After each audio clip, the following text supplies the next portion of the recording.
in the vaudeville. They had real talent. Speaking of funny podcast. Not this young stuff you had today. You call it funny. Speaking of funny.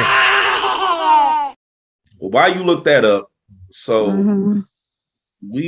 what does your timeline look like as far as the day? Like how did you discover it? Like, because I woke up this morning and the very first thing I read was somebody else saying something about come up on stage. You won't. I'm packing, and I'm thinking they still talking about Chris Rock, Will Smith. I'm like, oh my God, it's been a month. Can y'all let this go? It's been over a month.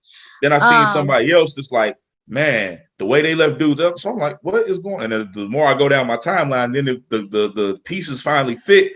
And I went and investigated stuff. But like the comedians, the responses from the comedians on my timeline is hilarious because they all are like trying to prove like how tough they are, I guess. Yeah. So now they're like challenging people to, try me if you want to. But that's my whole timeline right now is comedians saying, jump, you run up on me if you want. Like people thought that Will Smith was going to start a trend of people jumping up on stage. No, what he ended up starting was a trend of comedians who are waiting to commit felonies.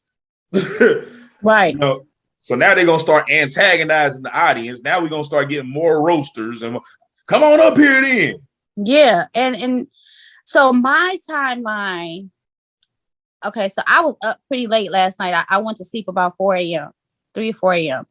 And so I almost got real-time coverage of it because an alert came on my phone. Sonny, you there? I'm here. Okay, there we go. Yeah. So an alert came on my phone because I was up around that time because I did a show last night and I got home pretty late. And you know how you be on that high from getting off stage? Yeah, the laugh high. Speaking of, how was Limerick? Limerick was wonderful. Man, it was all white people except for me and Kareem, and then it was a black blind guy. And I left him alone purposely because it was just way too much. I was way too tempted to joke with this man. And I'm too immature. I realized I'm not as mature as I thought I was. It's a great revelation to come to because that's like, you know, comedians who Joan, but then when you in certain rooms, even if you are a natural Joan, you can't just Joan everybody. You don't know how it's going to turn out. Yeah. You know? Well, see, the other comedians were kind of doing that, you know, kind of poking fun, you know, just kind of saying little stuff or whatever. And of course, I think I would be much more tasteful and quirky. And I think he would have laughed too. But I was like, no, let me just stick to what I'm doing. So it went great. Joe as a host is great. I appreciate the venue. Something happened last night to me that never happened before. Somebody bought me a drink and brought it to me. While you was on stage? No. I had just got off stage, but she did it to the guy who was on stage. So it was like this. She was turned up, right? It made me realize I need more white friends. But she was turned up. She bought me a shot. She bought the host a shot, and then she bought the comedian who was on stage a shot at the time. And she was like, "Oh yeah, shots." Now I am thinking I don't do shots personally, just because shots hurt. Okay, and so she gave us all, but I didn't want to and I was just so excited, and I was so pleased that somebody thought enough of me to be like, here, I want you to drink with us, and when a white person invites you to drink, it's a big thing. You know what I'm saying? It's a big fucking deal. They're super energetic, and you feel like, even if you don't even drink, you're like, well, shit, maybe I should, that, come on, fucking head, bro. Like, they were just so excited. So it's like, okay, so we do the little toast thing, and again, I don't know the etiquette. You know what I'm saying? Like, we got to bump the cups and stuff. I'm too. You clink glasses, then you drop the glass onto the table, then you take the shot. Okay, all right. Clink, drop, shot. Okay, so I tried to do the clink, but it was a Dixie cup, and I hit it too hard, and I spilled the man stuff a little bit, so it kind of got on whatever. So I was like, oh shit! So I done made the man drop his shots. We had to redo it.